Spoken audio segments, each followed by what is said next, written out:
I have received several requests for an analysis of the nonverbal communication in the Zelensky-Trump confrontation.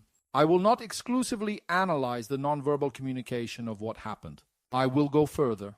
I will perform a thorough negotiation analysis. I will endeavor to elucidate precisely what transpired and, most importantly, what the negotiation missteps were that resulted in such a significant and adverse outcome, considering the initial premises, assuming, however, that the premises were intended to establish an agreement. So, let me start by saying that every action always has a purpose, whether conscious or unconscious. Therefore, when we witness an outcome, we are experiencing the conclusion of an action, of one of our actions, and it is always the result of what has been set in motion, whether more or less consciously intended. So, we saw this meeting take place in the Oval Office of the White House between Zelensky, Trump, and all of Trump's entourage. Zelensky initiates from a comparatively disadvantaged position as a guest. He visits the residence of his most influential ally, who is the one making the pivotal decisions. It is essential to assign the appropriate level of significance to matters and avoid falling into a political analysis based on personal preference, alignment, or preconceived notions, as there exists a risk of committing a substantial error in this situation, as many of those who have shared an opinion on the events have indeed done. Furthermore, by thoroughly analyzing the video recording of the entire meeting that I have meticulously reviewed and linked in the description, one obtains a considerably comprehensive and distinct perception from what has been portrayed in Italy, because if you only consider the fragments, particularly the concluding phase of that meeting with the confrontation, you get a singular impression.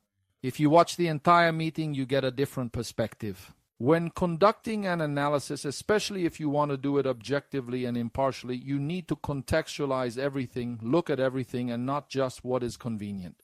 Therefore, in my opinion, we are witnessing yet another manipulation of information, perhaps to instill fear or to make people believe that everything is collapsing, to make them think we are heading towards a third world war when, in reality, we've been in it for a while. However, I don't want to delve into geopolitical comments that are not my expertise. I will stick to what is within my competence, which is communication analysis, and in this case, particularly the negotiation analysis of what happened, identifying who made mistakes or who acted intentionally. The meeting commences in a diplomatic environment, with cordialities being exchanged. Contrary to what Trump had done during the initial days of his presidency concerning Zelensky, essentially depicting him as incompetent, he adopts a different approach, although he does ridicule him for his attire. He will not be the only individual. The two individuals establish the groundwork for their respective positions. Clearly, Zelensky assumes the role of a participant, whereas Trump occupies a position almost akin to an arbitrator, nearly resembling a judge, almost like the one who determines the course to be followed and the conditions as well. Why? Because he represents the country that has invested the most in terms of resources and money in this war, and so they are practically telling us to our faces. This is precisely the novelty.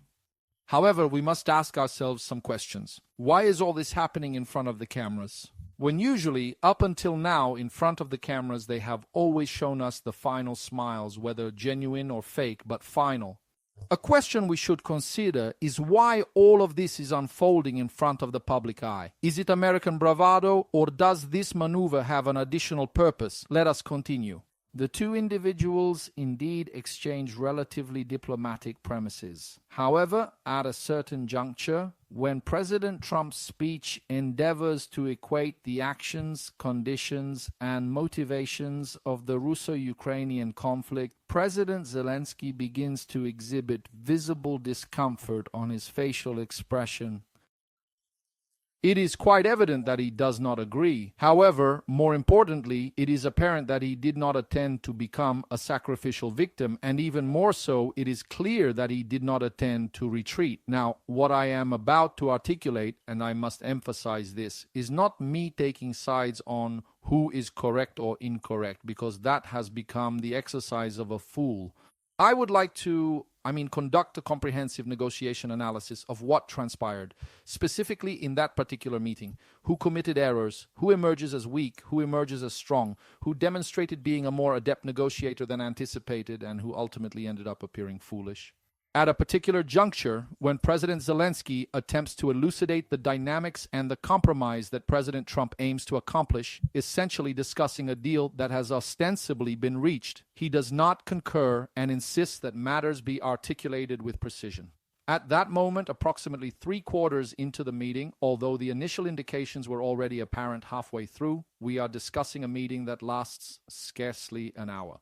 It is at this point that the domineering demeanor of the American side towards President Zelensky commences, not solely from President Trump, but from the American delegation in general towards President Zelensky. This is evident to such an extent that even a journalist in attendance ridicules and derides President Zelensky's attire. I must express something from a political and geopolitical standpoint. I shall refrain from commenting, but from a negotiation perspective, I absolutely must assert that Zelensky had them all in his grasp. Be cautious in claiming that Trump overpowered him, that Zelensky was humiliated, but that's not accurate at all. Thanks to what they present to us, the clips, it appears as though Trump overpowered Zelensky, but merely because he raised his voice? Simply because of the support from his allies. Absolutely not. It is President Zelensky, esteemed gentlemen, who has indeed negotiated with exceptional skill, maintained his position firmly, and insisted on the rightful value because he comprehends the importance of his land. He is fully aware of what these gentlemen desire, and he is endeavoring to negotiate it at the most advantageous price. Observing the evolution of the conversation purely from a communicative standpoint, I am convinced he is a strategist, because he might appear naive, but in truth he is far from being that. He appeared, at this juncture I would assert, attired in a particular manner specifically to diminish the defenses of those before him. In the realm of negotiation, you are adversaries. I reduce my profile and outmaneuver the other party who perceives me as a simpleton. Even regarding the manner in which I am attired, I arrive wearing a sweater, while the other individual is clad in the conventional ensemble of a blue suit paired with a red tie. I find myself in his domain, encircled by a multitude of Americans. Nevertheless, in my estimation, he maneuvers the situation adeptly because at a particular juncture he declares, "No, I am not consenting to these terms. There is no agreement," and the Americans are left with no alternative but to accuse him, assail him, and publicly assert that he is toying with the prospect of World War III. The Americans are left with nothing but to ridicule him for his choice of attire. Therefore, my esteemed friends, there exist two potentialities, given that all of this transpired before the cameras, within America's abode. Was it all deliberate, a meticulously orchestrated act? Initial inquiry, subsequent inquiry. Was there a deliberate intention to undermine Zelensky, thereby ensuring that the outcome is essentially already secured?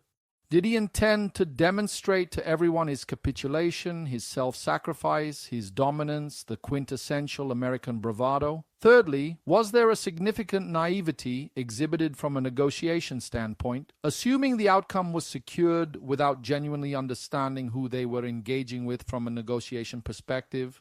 These are the essential questions we must pose to ourselves, because otherwise I find it challenging to comprehend why, unless it is a meticulously staged performance for the public audience, all of this transpired before the cameras. It could be naivety, inadequacy, or sheer amateurishness, but exercise caution, as until now it was widely believed that the amateur was Zelensky.